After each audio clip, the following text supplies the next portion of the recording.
Good evening, ladies and gentlemen. Welcome to Atlantic Bushcraft Adventures. Tonight we're on episode 252, and we are revisiting a topic we had done quite a while ago now, actually, in the past. But I mean, quite a bit of time has passed, as I said, and there's a little bit of new technology out there, plus Ben has a new purchase. So we thought we'd come back to the topic of snowshoes. Plus, I mean, it is that time of year. We're finally getting a little bit of snow. I don't know about you folks over there, but here in eastern Canada, we've actually had enough snow that you could go out and snowshoe in the last couple of weeks. Oh no, ours is mostly melted now. It's gone. Oh, that's no good, Winter's Ben. over. We did Jeez, it was that. minus. No word of a lie, man. It was minus 16 before wind chill this morning. Here, Oh with man, wind chill, it was like minus 28, minus 32, something like that. It was cold. driving home today from work, 7 degrees. Uh, but Oh, I don't but like I mean, I that. can always go. I can always go up in elevation and find snow somewhere. I'm sure. Uh, but but yeah, no. I mean, we wanted to talk about snowshoes, and in the past we talked about a lot. I concentrated a lot on the traditional style, and I do have a set of those. And everyone's seen the wooden ones. I don't have a set of those here, but this is the style that I have used in the past. Um, and I love this style. Don't get me wrong; they're great. But one of the things that I had a conversation with a little while ago is, what if it's not so much snow, but like a little bit icy, or what if it's a trail a lot of people have walked on, and it's now, you know, more slippery than and you have a couple options in those. You could try to get away with spikes or micro spikes, but if you have a combination, the more modern snowshoes, they do have a traction device inside of them, and that allows you to grip. So yeah, we want to talk a little bit about it, and just it's a fun way to get out. I've always enjoyed snowshoeing. I think you have too. Yeah, I mean, I'm going to be honest. It's been probably 2 years since I've actually done any real amount of snowshoeing. I went for one little snowshoe last winter, but I mean, I probably didn't need the snowshoes, honestly. It's probably just as hard with the snowshoes as without them, which, if anybody doesn't know, you need a certain depth of snow. Like, there is this kind of payoff reward system with snowshoes if you're not familiar with them, because walking with snowshoes is inherently harder than walking without them if you're on plain open ground. However, if you're sinking up to your waist with every step, then it's less effort. So you gotta you gotta pitch that stuff. But anyway, yeah, last year I went out, I walked down to the waterfall during the winter there, and like I said, it was maybe mid shin deep. So really, I don't know if the snowshoes were doing me any help or hindrance. To be honest with you, I think it was splitting hairs. Yeah. So I mean, there's a lot to think about with snowshoes. One, if it's like the dry powder, you're not walking on top of that. You're sticking down either way. And that stuff tends to fall on top of your snowshoes and just makes it more heavy. If it's somewhat compactable, if it's a little bit sticky and it's relatively deep, it allows you to walk more or less on top of it. So you do need snow that's not super dry and not really fluffy to be able to do it. Um, but in that condition, you can travel a long distance on top of the snow. And I've also seen it where you get off and you walk for a while and it's perfectly fine, and then all of a sudden, you step too hard or something goes on and you drop. Like, I've dropped down to basically neck level in snow before. So and that's where you get that like hard pack on top and a lot of fluff underneath it, and you're trying to stay on that hard pack without it ever letting go. Um, and snowshoes will help with that too. Also, walking across ice with snowshoes, spread your weight out, and you're less likely to puncture through the ice. So that And I think helps. last time we did this topic, and I'd have to look again because I didn't bring any of my snowshoes in, but I think last time I actually showed a pair of snowshoes that was specifically made for walking on ice. Instead of Huh? having like the big claw kind of attachments that we're probably going to be talking about here later tonight, the entire bottom off it has tiny little cleats. But Yeah. they still spread yourself out. That way you don't get like the sharp points of the claws trying to dig in one specific spot, potentially on thinner ice, making it weaker. It spreads it out a lot like those rubber kind of cleats that you can buy from any of the big box marts that you just slap on your boots. But they still end up being about a foot wide each, so you do spread your weight out. Like, they're great for what they are. They suck for the snow, though.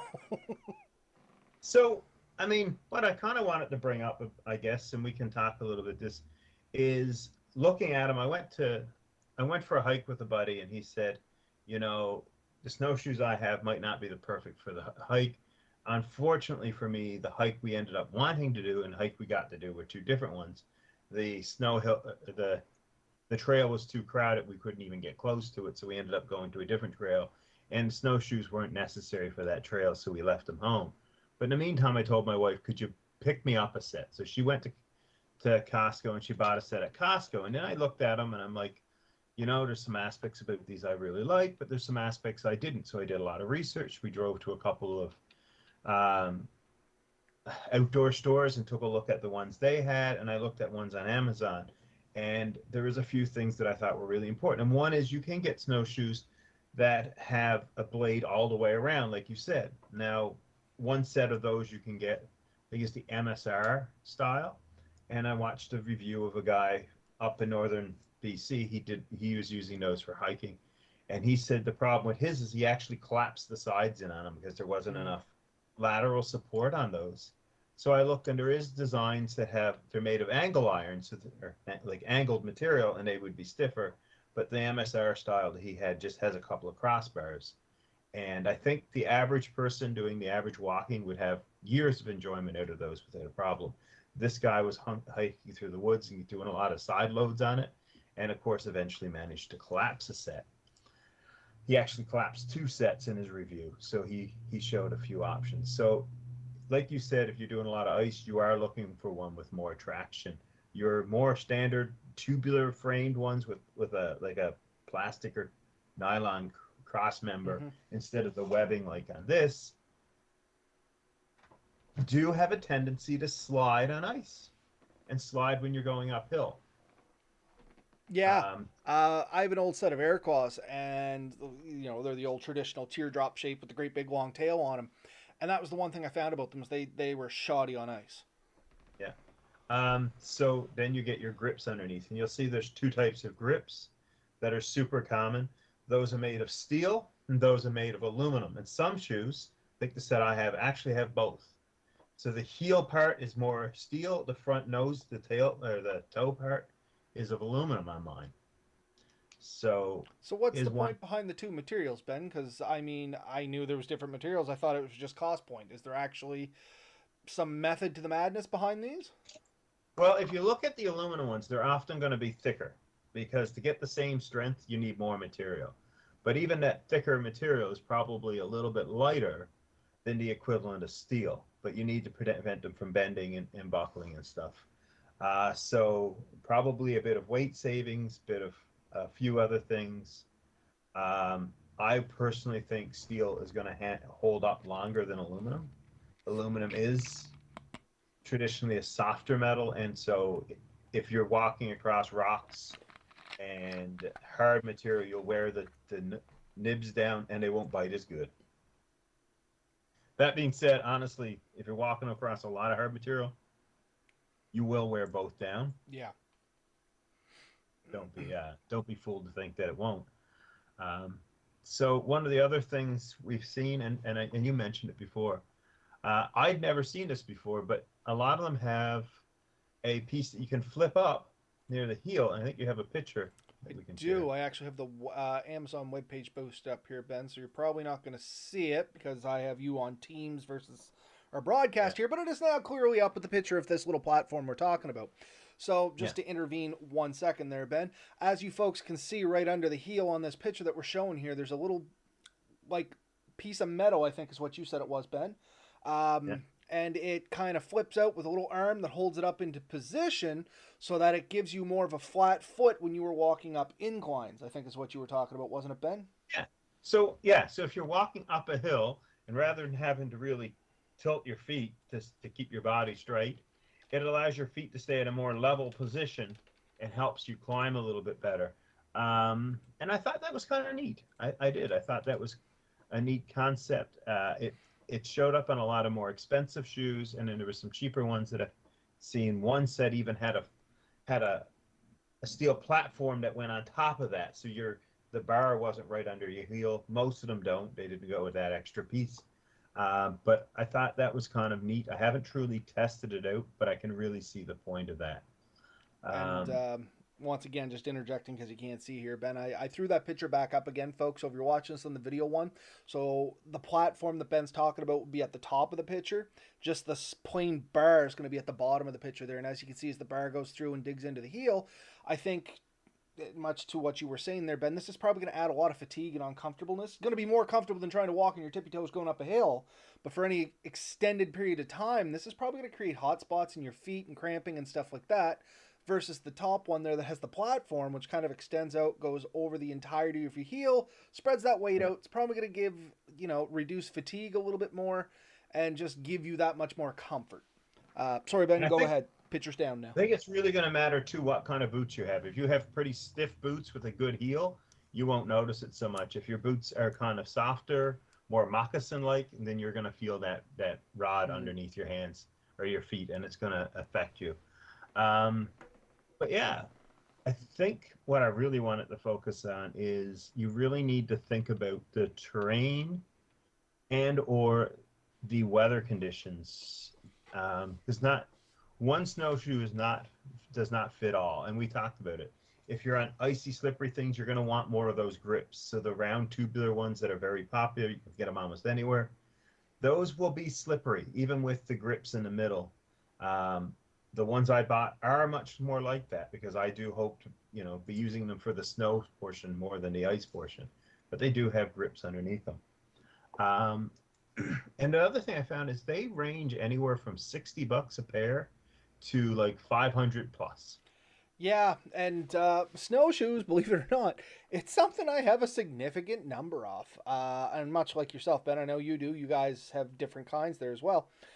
Somehow over my time, I was just counting them up today. I got 7 pair of snowshoes for just me. No idea why. I'm just rounding them up. I'm a snowshoe refugee camp. I have no idea. But anyway, I was looking at them, and they all have very similar things in common with them. And there are some differences. So one of the points that I want to make on this one that I don't think we talked about last episode was how do you choose a pair of snowshoes for yourself? And we're already kind of leading into this, so I'm just going to tail end on yours. Yeah. And one of the things, like you said, is the cleats and stuff on the bottom off them. Another big thing is going to be the actual size of the snowshoe, but we're going to talk about that once we finish the first thought. Just giving you a heads up where I want to lead with this. Oh no, for sure. And I think there's add-ons that we can do to help with where you want to go too. But yeah, because if you think about it, everyone's heard of a snowshoe hare. The bigger the feet, the more snow you can, the less likely you are to sink in the snow. You're trying to increase the cross-section area of your foot on the snow. You want to cover a bigger area. So, this will spread my weight out of a much bigger area and hold me up on the snow much better. But there's some issues with this. This is wide. You can get snowshoes that aren't much wider than skis, and they're long. There's a couple I've seen like that. This is wider than the ones I have by probably 2 or 3 inches per side, which means that when you're walking, your legs are open a bit more, and or you're hitting your feet yourself. So you have to be conscious that this is going to change how you walk. And that's a good point right there, Ben, just to touch on it for 1 second before we pass it and I lose my thought, is anybody that hasn't experienced snowshoeing yet, if you're wanting to get into it, or if you have tried snowshoeing just a little bit and you didn't like it, realize that it does, exactly as Ben said, change exactly how you walk. It's not something you can just throw on and run around all day, though many people do, don't get me wrong, it is possible. It's not effective. Let me go with that more specifically. You have to train yourself to walk a little bit. You actually walk differently, not only in stride and width, keeping your legs apart, but you tend to walk a lot shallower and more frequent. And that's going to be a little bit in breaking trail. That's going to be a little bit about trying to keep your footprints in an old footprint so you're not constantly sinking down in a new footprint every time. And yeah, that sounds like a mouthful. It'll make total sense when you get walking around on snowshoes if you haven't yet. But yeah, don't just get discouraged if you throw a set on and you don't like them right away. It's like horseback riding, riding a bike, things like that. It's going to take a little bit of practice and experience to develop that skill and get a little bit more comfortable with it.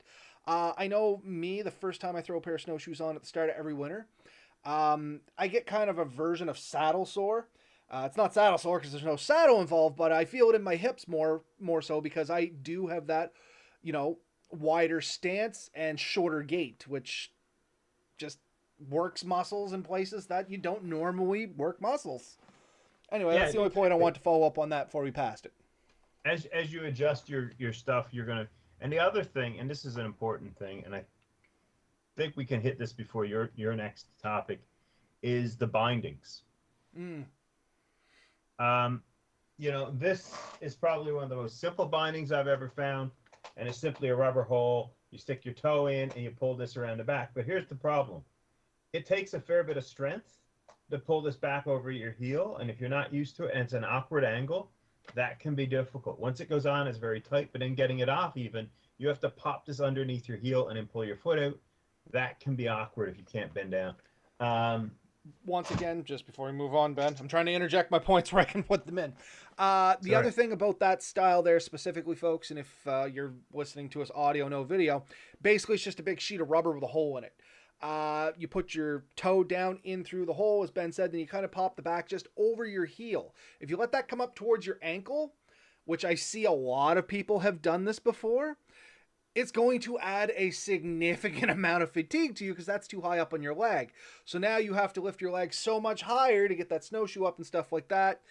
Keep in mind, folks, that may be another reason you didn't have a good experience with snowshoes before. Make sure the bindings are on properly. Anyway, go ahead, Ben. Sorry. And you want your foot placed in the right spot. There's a pivot point, and it should be near the ball of your feet. And if your foot's too far forward, you're kind of overstepping the shoe. And if it's too far back, you won't be able to properly move. And because the tail of your shoe generally just drags in the snow. It doesn't stay attached. You're only covering the front. So just kind of be aware that this thing's floating underneath your feet. But other bindings use a type of I'm going to best describe as a ratchet strap. The ones I have, you pull it through and you can keep pulling the lever and it'll keep tightening to a point where it basically says you can't tighten it anymore. That's a good system. There's a lot of ones. There's springy ones. There's strapping ones. I don't know if there's ones with a proper boot that just lock in like skis. I imagine a high-end one, somebody out there has invented this thing. I don't own a set, that's for sure. No. Well, now you got me curious. You talk, I'm looking. But what I'm going to say is take a look at the binding system. Is it what you want? Is it good? Is it secure? Does it work for you? Because if it doesn't work for you, if you find it difficult, if you find it confusing, then it's something that you're going to be less inclined to use and less inclined to take with you. Because it is an extra item. And then when you don't need it, it's awkward. What do you do with it? It's, 28 to 40 inches long. It's depending on the snowshoe you have, yeah. 6 to 12 inches wide or more, So keep that in mind. The size of your shoe definitely matters. I'm wondering how wide those shoes are. Yeah. Those might actually more than a foot. Oh gosh, I have a set that's probably less than a foot, but as you said, it ends up being a little longer. Now the ones I use for myself, they're quite wide. They're like the ones you have, plus they get a long tail on them, which is kind of segueing into what I want to talk about picking the right snowshoes and length and stuff comes into it. So I guess I'll get to that in a minute. Let's finish up on your thought first. I want to try and keep us half-paced here instead of jumping around. Oh, no, I think I've more or less covered it. Just be aware of the binding system. As I look, the more expensive ones definitely have better bindings. As you see, your materials are going to change. I guess the other thing is, overall materials. Look for one that materials look like they're going to really hold up, because this has rope. It's a fisherman's twine rope. This takes a lot of weight and strength, and these last a long time. But if you're walking across rugged material, you'll cut through these ropes, and these are the weak points. And a lot of people I knew actually just wrapped an extra length of rope all the way around it to protect it. The newer ones are made of a very tough synthetic material, and it's more of a webbing. But yeah, take a look at those. You can get ones that are made of solid plastic. You can find ones that contain a lot more like aluminums and metals, and very little webbings. Take a look at what they are and if they meet your criteria. The other thing that's really difficult in snowshoes, but a good test when you're using it, can I walk backwards? And a lot of the snowshoes you will find that is very difficult. And I think you're come to this one. My what does? You were going to say something about that. I feel Yeah, it's so I guess how to collect my thoughts and where I want to go with this. So, to expand on walking backwards with yours, the overall length of the snowshoe is going to make a big difference on how effectively it is to walk backwards, which also comes into how you're selecting your snowshoes and the kind of terrain you're going to be walking in on them. As Ben said earlier, usually your heel's not clipped into this thing. It free floats as where the if this is your snowshoe, your foot kind of goes in it and it's always kind of pivoting like that as you walk across. So when you try to walk backwards, it's generally you have to lift your leg a lot higher and swing it out and back if you have a longer snowshoe. So why would you get a longer snowshoe? I hear all of you asking. Well, depending on your weight, overall weight, not just your physical weight, but the weight of you and all of your gear, you have to have so much surface area going down on that snow so you don't sink down through it. I'm not going to pretend, to give a lesson in physics and all of this great stuff on that, but basically, think of it this way: thin ice. Let's talk ice instead of snow. The thinner the ice, the more you want to spread your weight out. The heavier you are, the quicker you're going to go through thinner ice, unless you spread that weight out more and more and more. Same concept with snow. So you may want wider snowshoes if you plan to do a lot of multi-directional traveling because you don't have to pick them up quite as high to walk backwards. Or you may want a narrower, longer one, much like a ski, as Ben was talking about there before, give you the same surface area on the snow, but it's going to, bring your hips in a little bit. It's going to be a little bit more comfortable. But this is really for like breaking trail and walking in straight lines with shallow turns. You're not going to turn on a dime with these things. You know what I mean? So you kind of got to balance out what is going to give you enough surface area to be able to stay on top of the snow, plus give you enough comfort that you actually want to walk around on these things. And like I said, it's going to come down to where are you taking them. If you're going to be walking on open lakes, and I mean there's nothing around you for great distances, I'd say get longer and narrower. It's going to be a little nicer on your hips. And this is just a personal preference, folks. I'm not saying that's exactly what you should run out and buy. Absolutely do some research. But for me, I would get something that's a little narrower and longer that's still going to give me the same amount of surface area. Now, what's long and narrow for me may not be long and narrow for you fine folks out there, because once again, it's going to depend on how much you weigh as an individual and how much gear you're taking. So me fully geared up, for winter, and that's going to include my hat, gloves, pants, multi-layers, coats, sweaters, a pack with all my gear and stuff on it, guaranteed I'm over 350 pounds. Somebody else carrying the same amount, smaller person, smaller stature, maybe they're only around 200 pounds. So they don't need as big of a snowshoe as where I'm going to need, basically two kid pools attached to my feet so I can walk across the snow. And that is kind of where I get laughed at a little bit, as I'm sure you would know, Ben, a little heavier dude. When I haul out my snowshoes when I'm going snowshoeing, everybody kind of goes, "Are you compensating for something?" And I'm like, "No, this is just what it requires to keep my fat ass out of the snow." You know what I mean? no, I am compensating for something. My My weight. weight. But yeah, But no. no. Yeah, so snowshoes are generally rated like 100%. What you're saying is rated on weight. And so if you weigh 200 pounds, we'll use that as a round number. Me and you will never see 200 pounds again, most likely, my friend. Oh, maybe 5 years after I'm dead, but yeah. But yeah, if you weigh 200 pounds and you're planning on carrying gear, then you want one that can carry you plus gear. And even then, that's a number for like a certain type of snow. Like we said, this even softer and fluffier stuff probably still not going to help you. And stuff that are more dense, you'll be able to walk across quite well. Going with a smaller shoe is oftentimes a mistake. And this is a big mistake I do see a lot of people make because they want, one, smaller shoes are generally more cost effective. You know what I mean? Less material, generally they're going to be a little cheaper. And two, they want to save on that size so they're not walking weird, and some weight. So all the right reasons for doing all the wrong things. But one thing I did see is some of them, especially like the MSR, some of the more high-end brands, will actually sell you an add-on, a tail piece that you can put on the back to extend your weight. Yeah. So I haven't actually seen them in person, but I have seen them online. I was looking at them in the store. It's pretty neat. They're designed for the particular shoes, so I think it was the MSR Ascent Lightning. I think I sent you a picture of the shoes, but not the tail. But Yeah, yeah, you can. I see the MSR ones here. I just opened it up. I was looking at them.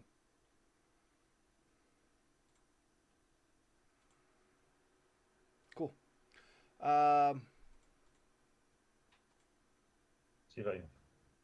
did you want me to bring this picture up for you, Ben, or are you going to talk about it a little? You can just throw it up. There's a couple of things on there, but here's the tail. Um, Sent you a picture of tail, buddy. Okay. If we ever had a chance of getting monetized, it definitely went out the window. All right, let's see if I can get it up here. All right, so I'm opening the first picture here, the one with them leaning against the wall. I'll bring the Yeah. tail up here in a second. I gotta. So this is the ones, actually the ones I described that the guy had complained they bent. And the thing is, it is pretty well a flat piece of steel, goes up and down, and it's wrapped all the way around, and everything is based off of that. The thing is, it won't take a side load very well, but it is really good for other means. It's definitely something that we can use to meet the needs. But that same shoe comes, you can pay an extra $75, and there's a 9-inch adds or 6 inches of tail to the back of them. And I am just bringing that tail piece up now. All right, go for it. Well, I have to get rid of a stupid banner, but yeah, okay, you're good. For increased flotation, it'll give you a bit more. So if you buy a set of these shoes and you find that you're not quite getting the weight you want, this might help you out. It doesn't say how much it increases by. The Lightning, which I showed you, that's $105 for the add-on, actually. So there's different tails for different ones. Make sure you get the right one for your shoe. But just something else to think about, different options. Just a quick comment here from Red Bear Tactical, who joins us fairly often. He's found a lot of great snowshoes at yard sales. It's summertime. And you know what? That's where I've gotten a lot of mine is at a season. Honestly, somebody will be cleaning out their garage and like, I got a pair of snowshoes. I'm never going to use them again. Do you want them? And I have that uncanny ability to not be able to say no to something like that. I'm like, yeah, I'll take them. I'll find somebody that needs them if nothing else. And apparently it's always me that needs them. But yeah, great place to find snowshoes is definitely during the summer at yard sales, flea markets, thrift stores. I found them in all locations like that. Good deals on them too, because when it's hot and sunny, nobody thinks about the snow. I found quite a few on Marketplace. The set I did buy, I bought brand new off of Amazon. I was fairly happy with them. The things I can say too is like with that one, I bought a set. It also came with a set of poles and gaiters, and I needed a new pair of gaiters, and it was a $10 coupon off. So honestly, the shoes didn't cost me that much. Things that I am going to suggest you look for in poles. Well, you're getting the poll there, just saying hi to Matt joining us. Welcome to the show, Matt. Glad you could join us here tonight. Brings me to the point I'm missing a set of poles too. I got gear everywhere gone. This here is what I would consider a cheaper set of poles, and one of the things is they're nice and smooth, but the lock is a twist mechanism. Mm-hmm. If you have a set of these, you probably know what I'm talking about. Half the time it won't lock, and you're twisting and twisting and twisting, and then it'll catch, and it's all great. And it can be pretty good, but sometimes they'll slip if they're not tight enough. This gets awkward over time, and it's not much you can do about it. They also tend to be given anti-shock devices, which I am 50-50 unsure of whether I like or not. It says it's a little less impact, but it means I'm not sure that I'm getting a solid grip. So now we've been buying new poles lately for things. The ones I tend to like now have this. It pops out, you can tighten it down, and it locks down, and it helps add. It's a way more stable walking device. That twist one you had, believe it or not, I had a set of those. First set of tracking poles I ever had. Didn't end up using them a whole lot because they never would hold up. So what did I do? Cut the bottoms off and put some wing nuts on them and used them as cone picker-uppers for the motorcycle courses. They work great for that. So that being said, there's a few other things to look at. Make sure you're happy with the grip. They should have a rope. Make sure you're wearing it properly. Improperly, and I'm not going to tell you how because I probably am doing it wrong. But I think there's a tendency to do this, and I think this is the one they complain about because if you fall, you can break your wrist. It should be up there, and it allow you to There is a get it. method to it. I have seen it, and I know exactly what you're talking about. And I highly encourage everybody, much as Ben did, do a little research on that. Don't listen to the two hillbillies. Yeah, We get stuff wrong too. but do some research. Make sure you're using them properly. The other thing you will find, and almost all of them have this. There's different bases you can get. This one here is meant for walking on like harder material and all that. You can take it off if you were really strong, not like me. And there's a like carbide tip, and that's used for like on ice and stuff, and that'll work. And then you get the baskets. I think there's still a basket on this one, and you can get this size, and then probably another size up depending on your shoes. And that's for on snow, so it doesn't stink down. Very similar to your snowshoes. And we've talked about trekking poles before in the past. Like, they're just a good thing to have. You don't necessarily need them just for snowshoes, just for walking around trails and stuff. It acts like a whole other leg, honestly. Well, and you probably won't find this option on your ski ones and your snowshoe ones, but this one comes off, and there's a piece there to put your camera on, and you can use it as a monopod. So we have a bunch now, just because we've bought different items that need things, and so poles, like you said, very useful. A lot of tents and stuff can use them. And even if your tent doesn't use a pole for that, it's sometimes useful to have something like that for the guidelines. If you want the pull-outs to be working better, putting them over a stick or tying them to a set of hiking poles means that it's coming out at a better angle. I went camping a little while ago, and that was one of the things I struggled with, finding a decent stick to raise my pull-outs to be a bit better. So, free hint that you didn't expect to get today. How to pick out a good set of poles. So if you're buying a set, make sure that the set you're buying has the features you want. Otherwise, you've bought a bunch of stuff that you don't need just to get one thing that you wanted. Make sure that everything in the set. And so I looked at a bunch of sets, and some of them had the locking mechanism I don't like, and I ended up buying the one I like with the mechanisms I did want.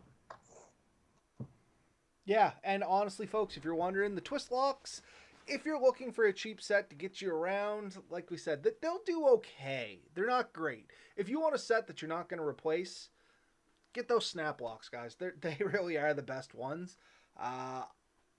What was the old expression?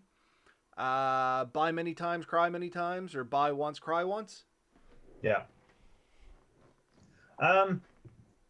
Yeah, and I have to say honestly, if you have a set like this that don't have the twist, the better locking mechanism, and it's working out great for you, don't go buy another set. I'm not saying that these are absolutely horrible. They work, and there's a reason they sell them, because they do work, and many people are able to use them successfully.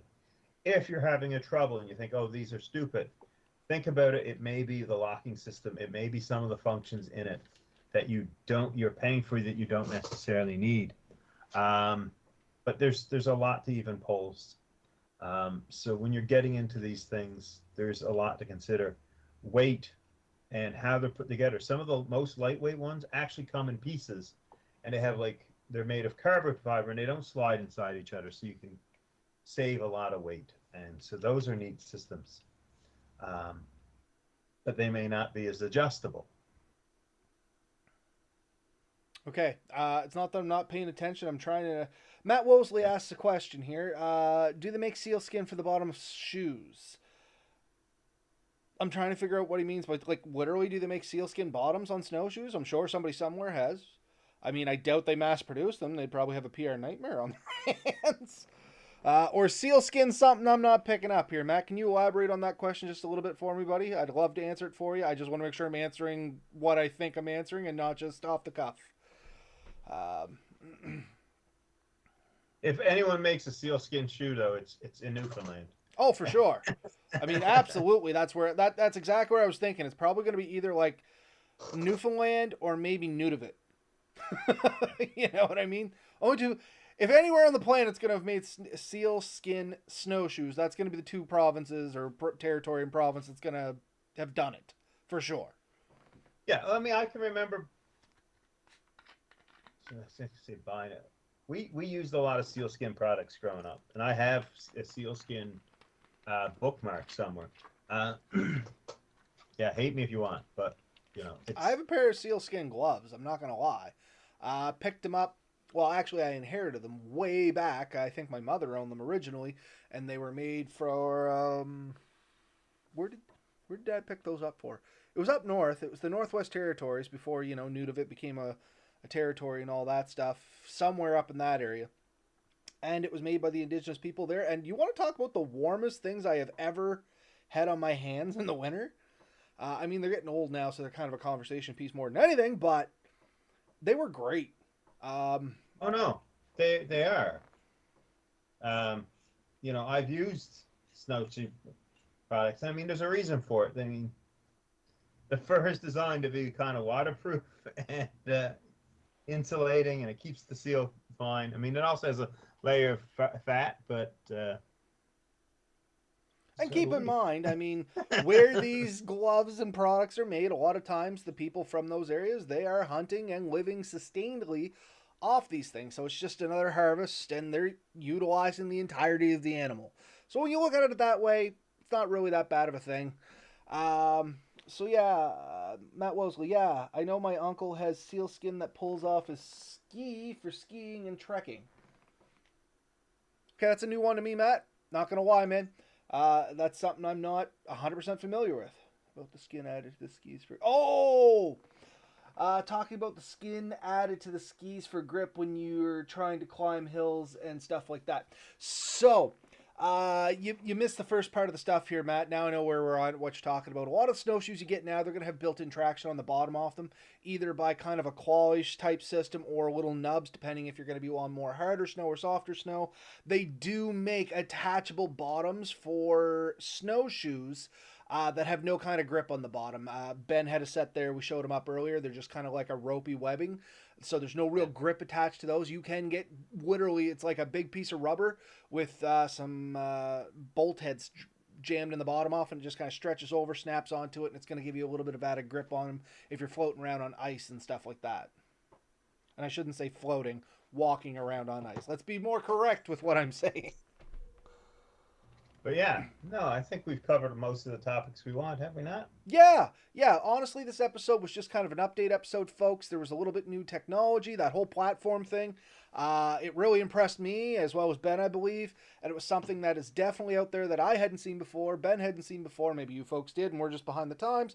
But I feel like it was probably one of those things that it's relatively, and I say with quotes, relatively new, that's just starting to make a little bit of a run now. And if it's something like if you're in the market for a set of snowshoes, it's definitely a feature to look for, especially if you're in hillier terrain.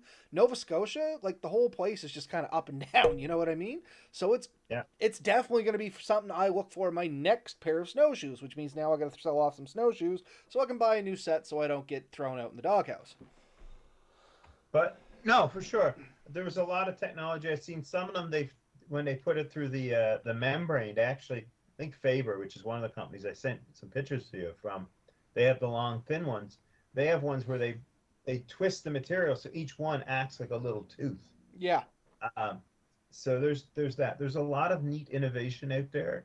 I think it's an area that has growth and has seen some changes. And some of this technology has been around for a while, and we've just been ignorant of it. But yeah, it's a piece of technology that's usable in the winter. It's not thought of a lot of the year, but snowshoes is definitely something that allows you to get out when you probably wouldn't otherwise. And it's something I used to really enjoy. If you're in the winter camping and you plan on doing some bulk camping, and you're going to take a little sled and throw your gear in, snowshoes are going to allow you to get off the beaten trail and away from people and not have to worry about getting ran over by a snowmobile in the middle of the night. Which, Another thing on the snowshoes, folks, and this is kind of diving into the left field, but still snowshoe related, making yourself a pair of basic primitive snowshoes is a fun little project you can do out in the woods with very limited materials. Now, if you want to make a good set, you're getting into some more materials and a little bit more work. But just to make a basic primitive set out of some saplings or some real bendable wood, you lash the tail end together, you weave some through the middle where your foot's going to go on, and you attach a piece of rope or whatever to hold it on. It's a fun little project, and you can do it with kids and stuff like that too.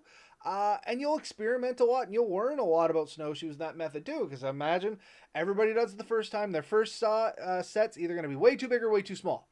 You're either going to way overestimate it or way underestimate it. But once again, fun project, fun way to learn all about this stuff too, folks. So if you want to do something like that, there is tons of YouTube videos out there that'll teach you how to make a set of snowshoes. Or if you're really interested, I'm sure it's something Ben and I could do a quick video on as well. Maybe a short. I definitely want to try and get into doing some more YouTube shorts. That might be an idea for a YouTube short. Yeah, the most basic I've ever seen was what we called the pot lids, and it was literally a piece of plywood cut in a circle. Yep, and a piece of rope strapped through it. Yeah, but yeah, yeah. I think so. Like I said, I think we've really covered this topic. We've done a decent job of it. If this is something you're interested in, you know, do your own research, get out there and try things, but think about some of the stuff we're talking about. Try to pick up something that's good quality and within the budget you're looking for. You know, I don't think this is something you have to spend thousands of dollars on. I think you can get away in the $100 range or slightly more. I was going to say, if you just want a basic set of snowshoes, and I rarely name big box stores, but Canadian Tire, for up here in Canada, this time of year, especially in the spring, you're going to see significant discounts come on some snowshoes. I seen $189 pair of snowshoes on for like $70 the other day, I think. Oh, yeah? Yeah, they had a bin of them in there in New Glasgow, so I'd have to go and check again. But down back, if anybody's in this area and wondering, there was some super discounts on snowshoes there. I don't know if they're an old model and maybe getting replaced, or they just feel like they're starting to go out of season already when we're just starting to get snow, because, you know, why not? It's definitely worth looking into. Well, you just may realize they have hundreds. Yeah, I just quickly pulled up their site. Outbound, they have $100 shoes on for 70. The kit is 150. Woods, which is another company pretty well sold by them, 190 on for 170. I'm not seeing great sales. No, this one might have been specific to here. It was in the clearance bin, you know what I mean? But I mean, Yeah. Canadian Tire always has some sales on to some degree, as you've seen, Ben. They're not great sales, but they're not bad sales. And if you want to get into a cheap pair of snowshoes, it is a way to get you out there. The only warning is, with woods and stuff like that, the house brands, don't expect the same quality you're going to get from like a pair of snowshoes you're going to buy from Mech. They're probably going to do okay. Don't get me wrong. Not bashing them. They are what they are for the price point you're paying. But yeah, and if you're unsure, do a quick search on YouTube for the particular brand and see if you can get some feedback. Every set I've looked up, there's somebody had done a review of them and said, you know, this is what I found, this is what I didn't found. Look out for this. But, you know, for the most part, you can find a set that does what you want it to do. Yep. And I think that's all I had to say tonight too. Like I said, it was just kind of a quick update video. Have a good night, folks. I don't get anything else. Get out there, have fun. Remember to fill up your gas tank before your wife takes the vehicle. Night, everybody. We'll see you next week.